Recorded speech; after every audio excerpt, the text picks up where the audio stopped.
the big thing that I heard was that they hadn't experienced it. Wait, what does that mean? What is this experience? What is it? What was it that you were looking for? And I learned that it was the deeper experience. It was beyond stress reduction, which people certainly had. But I think the more broader impact was these expanded states of consciousness that I think people were looking for, that you can reach through meditation.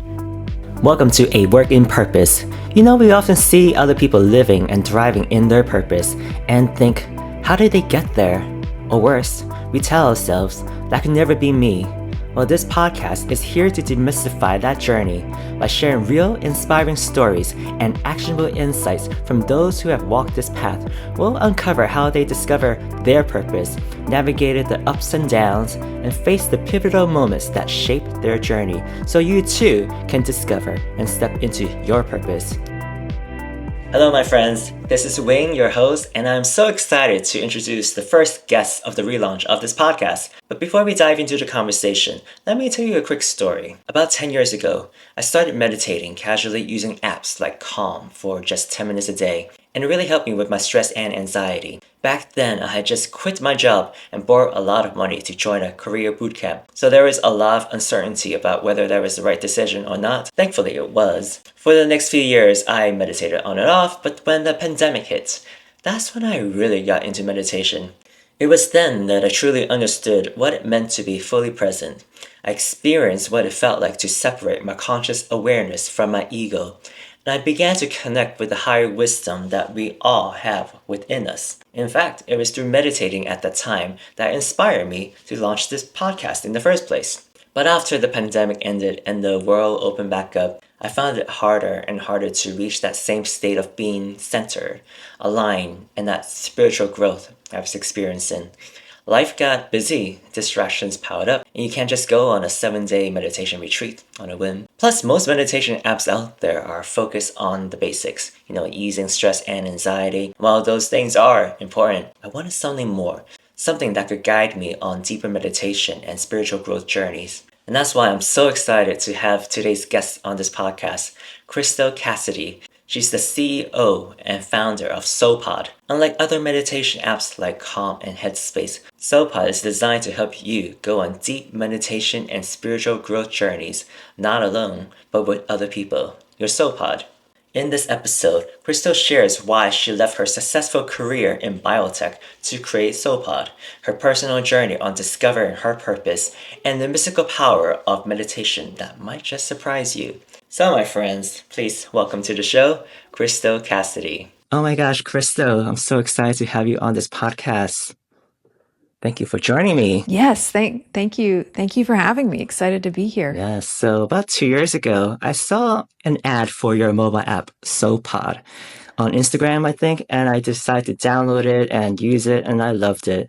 And then, so funny, about 2 months ago, I went to a pop-up wellness event, and you were there teaching an amazing Kundalini yoga meditation class. And I just felt like you had such incredible energy and deep wisdom.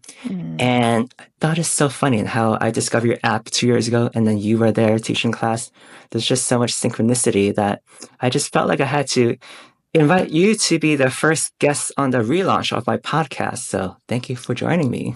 Honored. I'm so honored in the relaunch. Yeah, it was such a cool meeting you and hearing that you had heard about SoulPod already. It was really a beautiful day.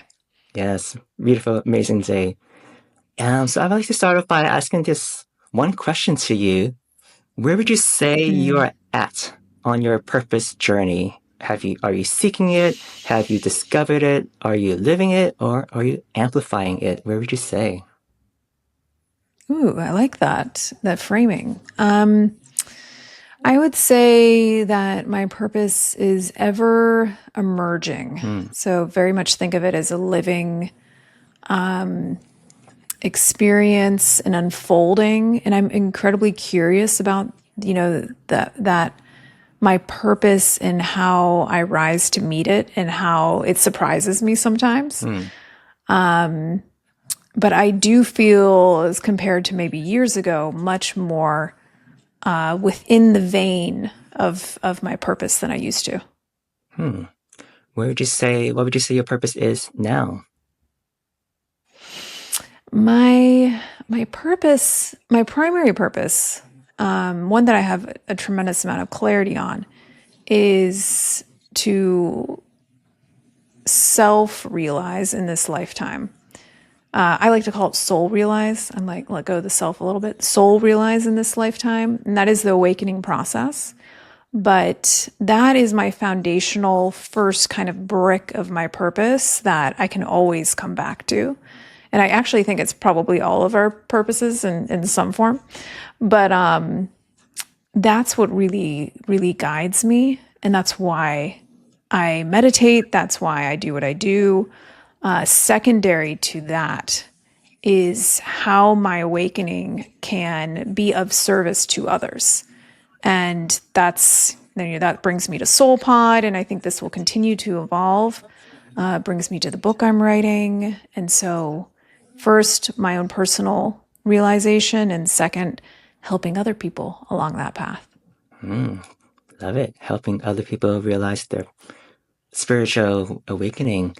Yeah. Tell us more about SoulPod. What is it and how is it different than other meditation app? Yeah, SoulPod, when I was awakening, one thing that I found is that it can be a lonely process. And, you kind of have to find your soul fam. And, we met each other in a space that's very much geared towards that. And so I wanted to, when I had the opportunity to, after being in biotech for a good chunk of my career, I had some space to build something that was my own personal vision. I had worked on other people's visions for many years, and I was finally at that point. I could feel the calling. And I don't know if this has been your experience as well, but I feel like as you're awakening, your creative juices get more potent, and you kind of have to put those creative juices somewhere. And so SoulPod, as it is now, was definitely one of those channels. And it took me maybe a year and a half to write all of the content. So just creating the content for SoulPod alone it just poured out of me. 2,200 hours of it, which is crazy. But foundationally, I wanted SoulPod to be something that people could dive into beyond the initial practices of mindfulness. Mindfulness being an amazing, very important foundation. But I do think that there's a need and a want, at least from my perspective, to have more of the mystical component coming back into our spiritual practice. And so I do come from the science world, so I love the science, the evidence-based element. But SoulPod is a little bit more of a mixture between evidence-based and mysticism. And we talk about energy centers, we talk about past lives, we talk about quantum physics. So it's really, from a content perspective, a little bit more mystical. And our practices are a little bit longer and deeper and iterative. So instead of it being just, a massive catalog, which is great, we're very curated. I wanted it to be a stepwise experience, truly a journey experience. So we pair people with the journey that might be most relevant for where they're at in their spiritual development. And we have meditation, breath work, contemplation, mantra, and we have a lot of exciting stuff coming out in actually the next few months. And what makes SoulPod different is that you're on this journey with other people also on the journey, right? Can you share more about that? Our pods that's definitely a pillar of SoulPod, is our community element. And so we pair people with a small group of people that are maybe in a similar journey to you.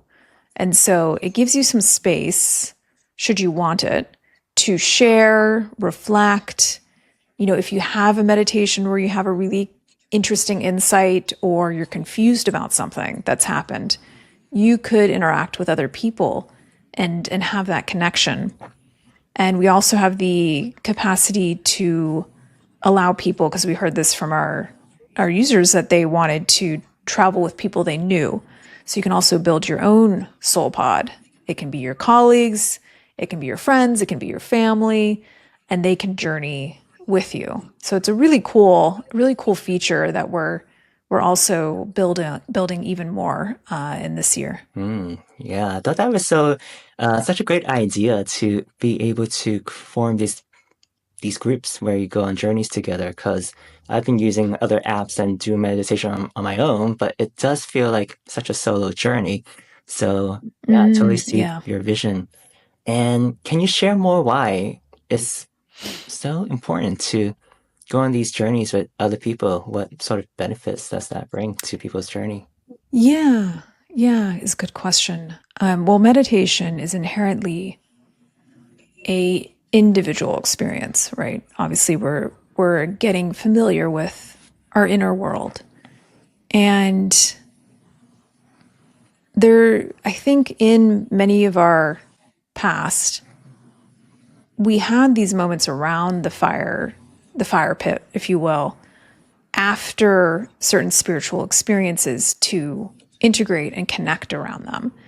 And we don't have that as much anymore. I think that's why Burning Man and other kind of spiritual communities are really speaking to people, is because we've lost a little bit of that. And I think in my experience, that half an hour or so after you've had a really good meditation or even a really challenging meditation, it really helps to reflect on that in community. And I think it helps to remind us of how much more we have in common than we are different. There's an inherent connection there to our own humanity. And I think that's really important and powerful. And we want to help people find that connection. And I think there's something beautiful about technology being able to facilitate across the world. Somebody that's meditating, going on their journey in Florida, can be communing with somebody who's in California.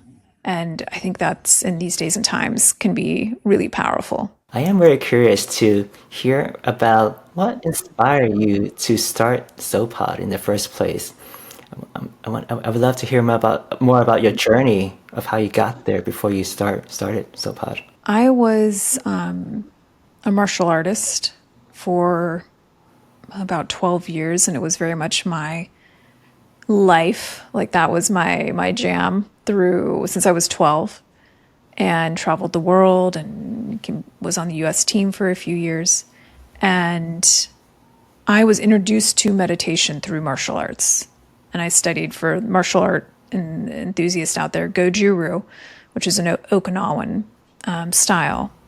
And through meditation, that ignited my spiritual journey. And so I've been a daily meditator for over a decade at this point. At first, I learned how mindset and inner alignment can affect outer performance and physical performance, and finding your way into flow so that you can really learn to trust yourself. And there's something else that you can access when you meet both like your training and also a really powerful inner alignment. It's very cool. The best martial artists can kind of give themselves over to the experience, and you almost know what's going to happen next. And so, very cool experience. The other side of my journey has been biotech. So science, I worked in pharmaceutical development, genomic diagnostics, cancer research. And that served me so well, but it did come to a point after one of the companies I was involved with IPO'd, where I was thinking at first that in my career I was going to be a COO of a biotech company. Like, that's where it was going. And the closer that I got to that, being at that point, I was like, you know what? I don't think this is my forever purpose, really. Your podcast is about this purpose. And so it left me with a few years of being a bit confused. I knew I had something that was wanting to emerge, but it took a while to feel into what that was. I led operations for my family business. I dabbled in a few other things until I think my purpose started to get more and more clear. I got really ill in 2020. I was severely ill for a while and had some spiritual experiences. And just through that process, I got more and more pointed into a certain direction. And I was trying to listen to those whispers of inspiration. Steven Spielberg talks about that the whispers can be really, really faint. And the difference between him and maybe other people is that he listens to them. And so those were the years where I was really trying to listen to those whispers, and it led me to not just my own awakening, but really wanting to help give back to people on their path. And so SoulPod and the book that I'm writing.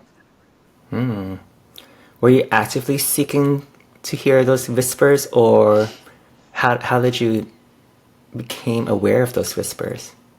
Yeah, I think I was pretty active about it. I already had my meditative process as a tool, and I was kind of throwing things at the wall, and certain things didn't work out. I think that's another sign on your journey.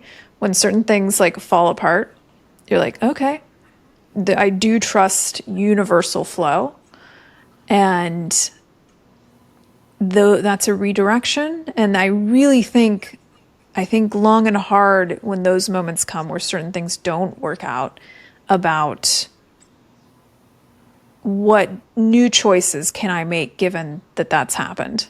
There is some opportunity here. I really do believe that, as cliche as it sounds. I think it is true.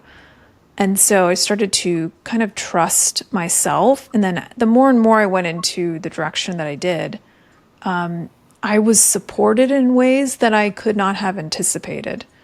And that's, for me, a sign that you're on, I wouldn't say the right track, but the most aligned track for you. The certain things start to come together around you, and that's the mystical kind of spiritual element of it that can feel a little magical. Yeah. Yeah, I would love to dive more deeper into that sort of, I guess, confusing phase when you were trying certain things, and then realizing they didn't work, but somehow SoulPod emerged and you gained clarity on that. Like, what was that like in terms of where were you, how that happened, what were you trying, how did you figure out what to do? So many things. What was I trying? Well, I worked in my parents' company for a while, and that was not aligned for me. But I learned a lot through that process. I think I learned some things that serve me to this day. I co-founded another biotech company and raised money, and that ended up not working out for some it was interesting reasons, but it felt for me for a while that I had my feet in two different worlds. So I had my foot in the biotech space where it had served me so well, and on paper that was where I should be spending my time. That's where I can make money. That's, it makes so much sense. So I think for the people around me and for myself, I was confused. I was like, why do I not want to do this work? I've trained for it. I've built up a really powerful reservoir of experiences that not a lot of people have.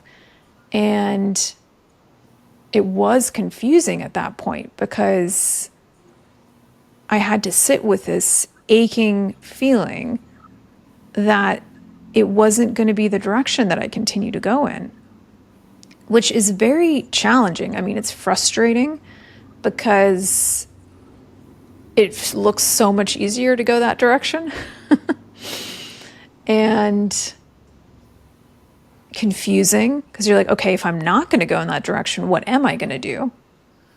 And so I was working more and more with the unknown, which I have learned that the unknown is such a powerful teacher. And it taught me and continues to teach me so much about embracing this liminal space, just kind of like what David Bowie talked about, which is when you go into the water and you're going deeper and deeper into the water to the point to where your toes are barely touching the bottom and you're just kind of bobbing. And that right at that point is where something really interesting can happen. But there is a little bit of fear, right? You're like, my head might go under the water. But that's where the spiritual work and the relationship with the unknown really does develop. You kind of have to be in that space for that to happen. And so the more that I worked on this idea of SoulPod and I was sketching it out, I was building wireframes in Figma, trying to find people that I could collaborate with, made some mistakes along the way. We certainly learned a lot. I had never built an app before. But the more time that went by, the more it started to build its own momentum. And I kind of think about anything that I work on as being its own energy, its own entity. And I'm just serving it. I'm just giving it life so that it can come to some sort of manifestation in this dimension. But it's not totally about me. I'm just like the vessel that it's moving through. And my job is to serve it to the highest of my capacity, and to kind of let it go where it wants to go and trust that process. I don't know if that answers your question, but Yeah, totally. Interesting. So you were experiencing doubts and fear of the unknown, uncertainty. And at what point, you talked about how you made some progress with SoulPod. At what point did you feel like, yeah, this is the right track for me to really take big steps towards and let go of the biotech field behind? I'm curious to hear more about that transition from that to SoulPod. Was there like a definitive moment when you felt like, yes, this is it, I need to continue with this and not look back? it's a really good question. I don't think there was a definitive moment, to be honest with you. I think it was an everyday unfolding. And actually feels like it continues to be an everyday unfolding. And because of that, it feels like I'm choosing it every day, if that makes sense. And there might come a day where I'm like, I'm choosing something as that evolves, but it certainly has shifted. At the beginning, there was a lot more of like, oh, maybe I should go out and get a biotech job and do this on the side. And I do think hearing the impact that having access to these types of tools was making on people, I think that accelerated my interest and gave me personally momentum. If that wasn't happening, then my purpose is not really, that's not the right vehicle, right? If that's not happening. And so hearing from people and hearing that they're having transformations and breakthroughs, and like that's what really fuels the momentum to move forward and to continue to serve people as best we can. And I would say the people around me that have come on to the team and my co-founder, that group of people has come together in such interesting ways. And that continues to fuel me as well, as far as knowing that I'm kind of right where I need to be. And even in the last week, I was out last week, and I could not wait to get back to some of this work. And that's a feeling that I haven't always had. I've always been excited about my work, but this was a feeling of like, I'm just so moved and so propelled to build certain things, to work on certain things. And it's so fun. And I remember hearing this from other people when I was in a different headspace. And I'm like, okay, sure, it's fun. But it's so true. When you're really doing the work that aligns with you, which I feel like I'm doing now, there's just excitement about working on these things, So that excitement I think as long as that curiosity is very active in me, that's what fuels me as far as moving forward. Great. I'm very curious to hear about like the first few positive feedback from people who experience SoulPod. Like when did you get those messages and how? And curious to hear like how much they transform you and yeah, what was that like? Yeah, we ran a beta before we launched publicly early on. And we learned a lot in the beta too. We are like, ooh, some of these things don't work. We need to update them. But we heard a lot from people that they had been meditating off and on. And the big thing that I heard was that they hadn't experienced it. And so it took me a while to really understand, wait, what does that mean? What is this experience? What is it? What was it that you were looking for? And I learned that it was the deeper experience. It was beyond stress reduction, which people certainly had. You know, some people who couldn't sit still at the end of a yoga class in some sort of meditation could now do that through their journey. So that's huge. That's a big step forward.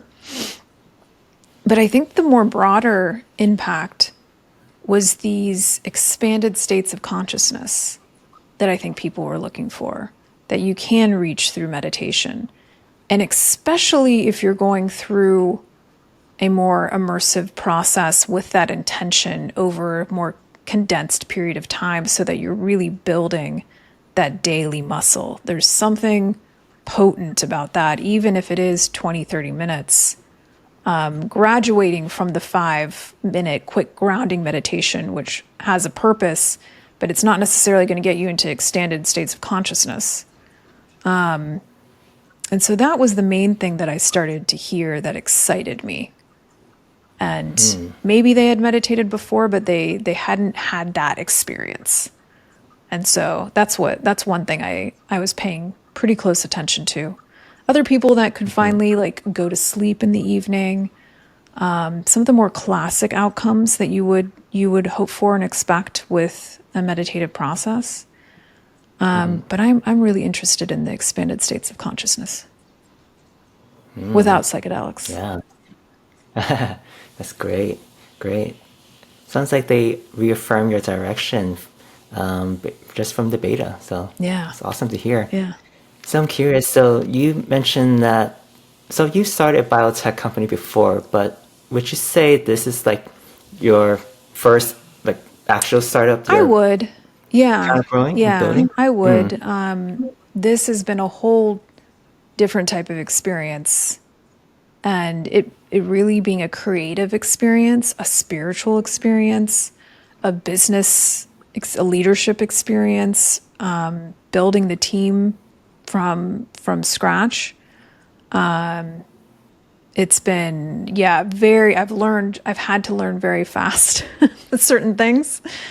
Yeah. And it's been hard at times, you know, as you can imagine, like figuring out which direction to go, where to spend money, where not to. I'm self-funding it. I didn't bring on venture capital, which had been my prior experience, was more on the VC side. And that's enabled me a lot of freedom too, to like grow in a way that feels organic and good to me. And I probably am making different decisions than I would have if I had taken on VC capital. And not to say we won't at some point, but it's been really nice to do it a bit differently.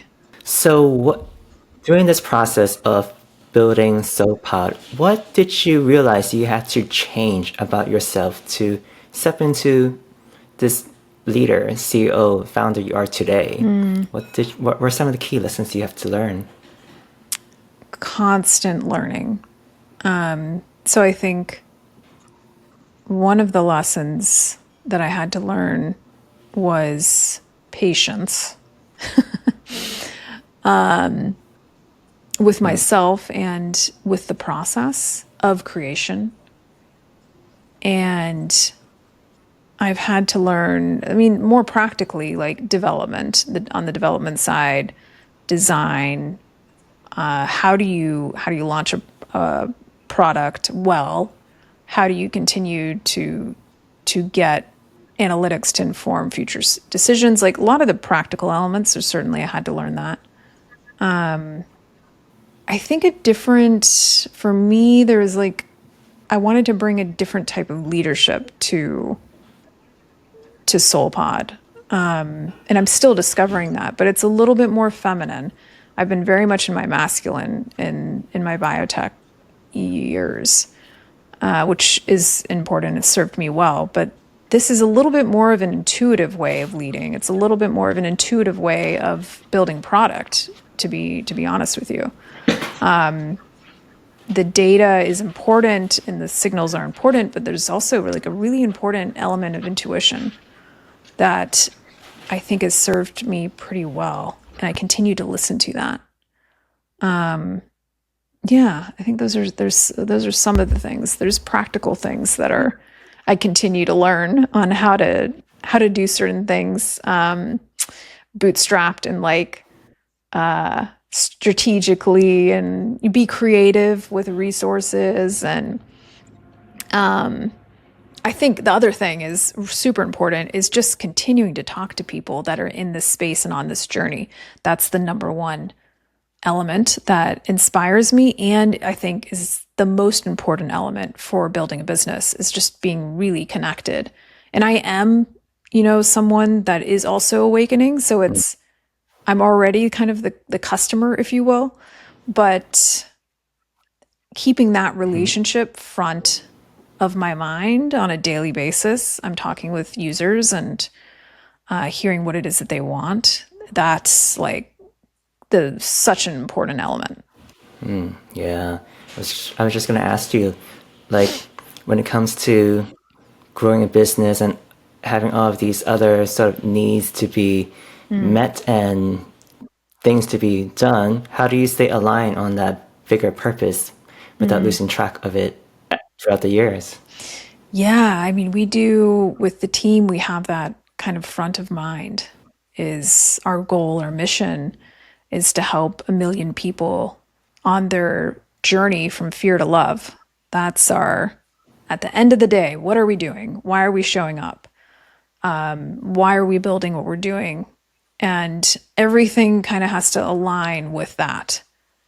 The way that we do our marketing, the way that we're building product, how are we serving that mission? And so that helps keep me pretty clear on like what's nice to have, and what's a need to have as far as what we focus on. And we're constantly talking about that.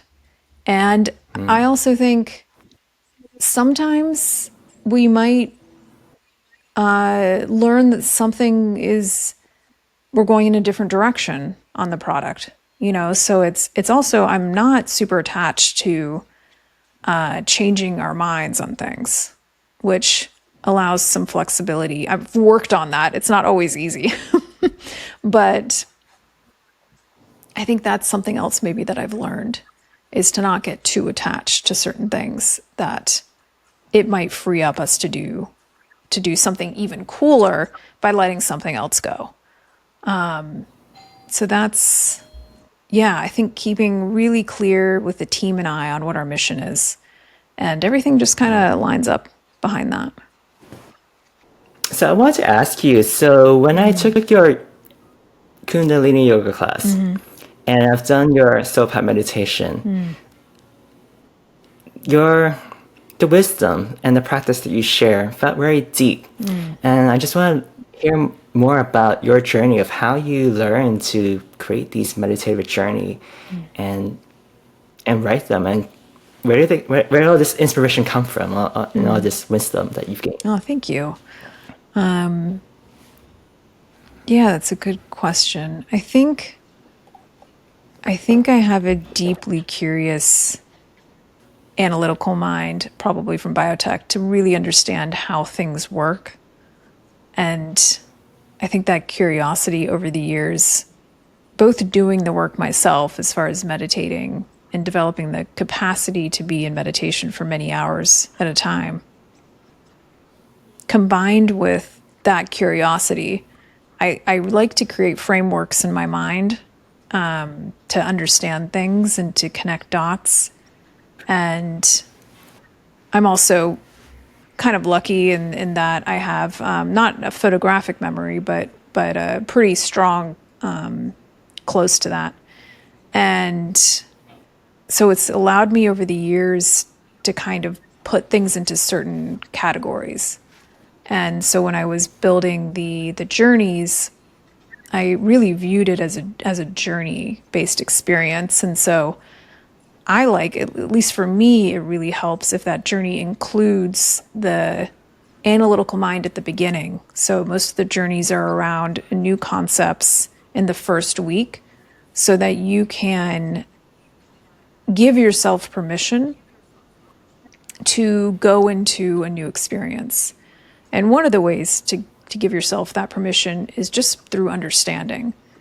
What is worthiness? Well, like, what's my relationship to worthiness? And this is a conceptual exploration at first. And we're really using our intelligence and our cognition to explore that. And then I found that in my own journey, the next kind of step is this emotional, personal experience and bringing that knowledge into that meditative state so that you can allow yourself to feel some things that maybe you haven't allowed yourself to feel before. So it's becoming aware of your thoughts, using your thoughts for your own benefit, building new neural connections and possibility, and then it's getting familiar with those emotions that you're sitting with that maybe haven't had the opportunity to be felt. And then lastly is this component of unfocused expansion, which in my journey is so important. It's where you kind of let go of the guidance, you let go of the intellect, the analytical mind, and you've created some space at that point. And then you can start to move into this expanded awareness. And it takes some practice, but I wanted towards the end of the journeys for that to be more of a possibility for people, is to enter this space where you're accessing your own inner guidance system. Like I'm certainly a guide, but ultimately you have all of this information within yourself and you can access it on your own. It just requires some tuning and some exploration to build that access. And that's really how I think about the wisdom side or the guidance side of what I do. And Kundalini Yoga is just a powerful combination of breath movement. And I teach it with quite a bit of this meditative component that allows you to activate your energy centers in a way that will help you reach those expanded states of awareness more easily, more viscerally. Fascinating. I'm so curious. What was your first meditation session like? Where were you? And oh, that's funny. I don't know if you? I've ever been asked that. That's such a good question. My first meditation experience, I was 12 years old. I was in martial arts class, and before class, that was the practice. We sat in meditation for a few minutes. And at first, I think my very first meditation was a visualization where my teacher walked us into this garden in your mind, if you will, and to become hyper aware, trying to activate your senses with your eyes closed. And I think that was my first meditation. Yeah. Wow, it's incredible how you still remember that. I know. Yeah, I haven't thought back to that in a while. That's very interesting. And was it that one experience that led you down this meditation life afterwards, or was it later on? It was, so I was doing the martial arts associated meditation while I was in training. I lost it a bit in my 20s. your 20s, you're having a good time, and, meditation wasn't top of mind. But maybe 12 years ago, I had started to have some mystical experiences when I did meditate. And so I was like, wait a second, this is interesting. And then other things started happening, and I started perceiving ghosts that I hadn't. A lot of different things started to change. And I think collectively around 2012 was when, for a lot of people, things started to change. And I had connections with other beings, and that was just ignited my curiosity, and I started to meditate every day. And it just is, even yesterday, I, in my meditation, had this really interesting, profound experience. And so you start to get, I don't know if addicted is the right word, but you start to get so connected to that connected state, that expanded state, that I can barely go through a day at this point where I'm not in my meditation for a period of time. And so, yeah, it's very much just a part. Meditation becomes not a practice anymore, as it does become a way of being. And it's infiltrated all areas of my life, and for sure. Oh, fascinating. What was that type of meditation you did that gave you the mystical experience? Back then, it was relatively simple. I was doing some very simple breath work. I think I do actually still do this to this day, like 3 connective breaths where you tense your whole body and then you release it, holding the breath in and release it 3 times. And what I've learned in retrospect is that that's a very simple way to start to accelerate that cerebral spinal fluid because of the tension with holding the breath at the top. And I'm like, oh, that was such a sneaky but powerful practice. And so I was doing mindfulness, really kind of basic meditations, but I was noticing that these experiences were happening once I got to 20 minutes, 15 to 20 minutes. And I was like, okay, so the 5-minute isn't really getting me there, but the 15 to 20 minute is. And so I started to connect those dots, and that's kind of, it evolved from there. I see. And I did have a Kundalini awakening, and probably maybe about 10 years ago. Can you expand on what you mean by that? Kundalini awakening, I didn't know what it was at the time, but I was in meditation, like I said, just following my breath. And about 20 minutes in, I had a big physical activation in my pelvis. And then it moved up a little bit. And I was just sitting there. I knew enough at that point to just kind of breathe through it. And eventually came out of the meditation, and I could just feel for about, I don't know, maybe 15, 20 minutes. I was walking around my apartment, and I was just like, I am connected to everything. That experience of oneness was no longer a belief, it was a knowing. That's the main kind of outcome of the Kundalini awakening for me.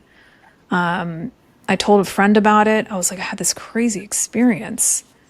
And she was like, you should look up Kundalini awakening. And I looked it up, and I was like, oh, this is 100% my experience. And that's what got me into Kundalini yoga and just Kriya and studying Yogananda's work. And over the years, my Kundalini awakening was not all at once, like all the way up.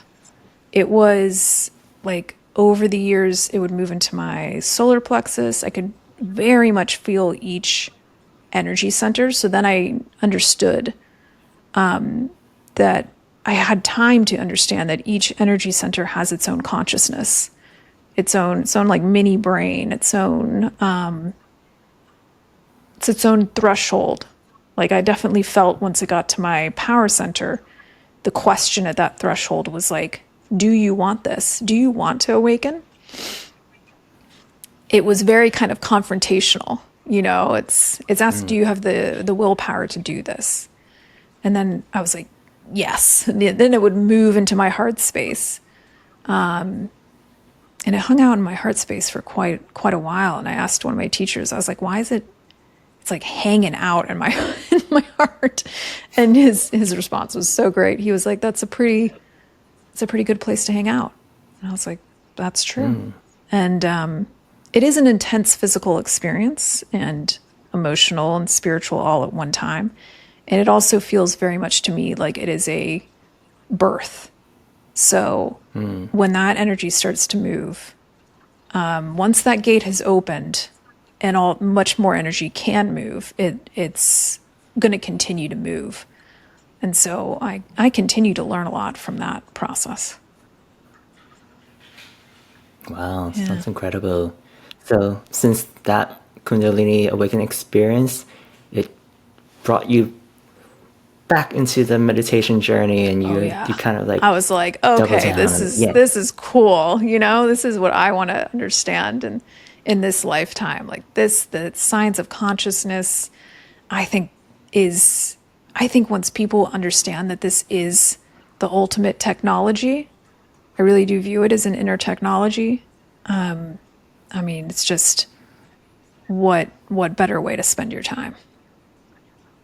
And then my life aligned. Like each time that energy moved, everything shifted in my life. And so it's felt like a roadmap to my purpose as well. Yeah, speaking of purpose, I want to ask you some questions about that. Yeah.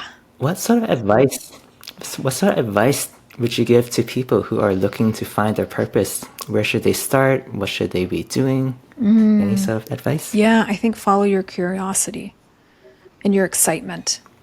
Like what gets you really excited? What can you not get enough of? What is something that you're really interested in understanding? And usually there's a kernel there that's tied to your purpose. And I think curiosity above all, because that's really what's driven me. And courage. That's the other big element, because it does take courage to follow your purpose. And you may have to go in a direction that, you didn't expect oftentimes.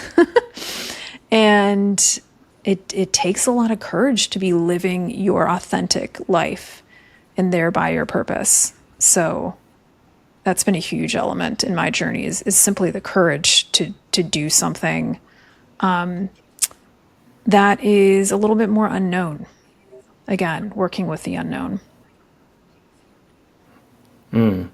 Yeah, I was just going to ask about that. So for people who have found their purpose, but they're kind of in their comfort zone and they're afraid to step into the purpose. So you mentioned it takes courage. But how exactly should people take that first step to make it happen, to step into the purpose? It's a good question. I mean, I think if you could be comfortable in your purpose too. Like I think you'll know when it's comfort because of the fear of change.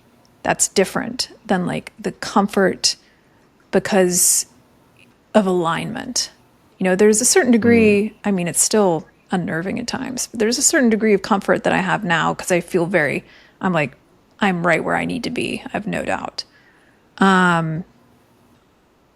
But I guess to your question, there's also this element of courage. And for people who are feeling that whisper, because I think this age and this time there's so much change that you may feel pressure to change. And sometimes that the universe speaks in very interesting ways to put that pressure on.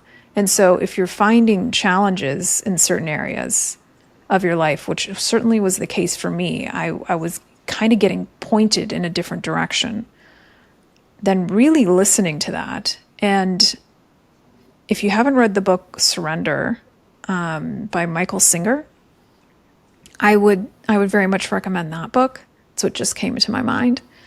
because it's all about surrendering to kind of this natural flow and surrendering to your curiosities and just letting that be your guide and giving yourself some permission to be a little reckless if you can. Not reckless and like, don't be safe, but like, we have one life, make a decision, try something.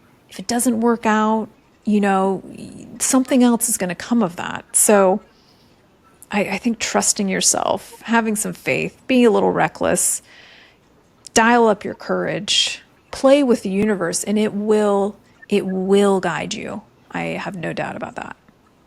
Yeah, that's great advice. Very inspiring. Thank you. Before we go into our closing lightning round, is there anything else you want to share? Perhaps there is something I haven't asked yet, but maybe I should have. No, I think just appreciation for the people that are on this journey of awakening. I have a deep appreciation and respect and admiration for you and for others that are doing this work, because also that takes courage to turn the light of awareness on. And so keep going, keep going. And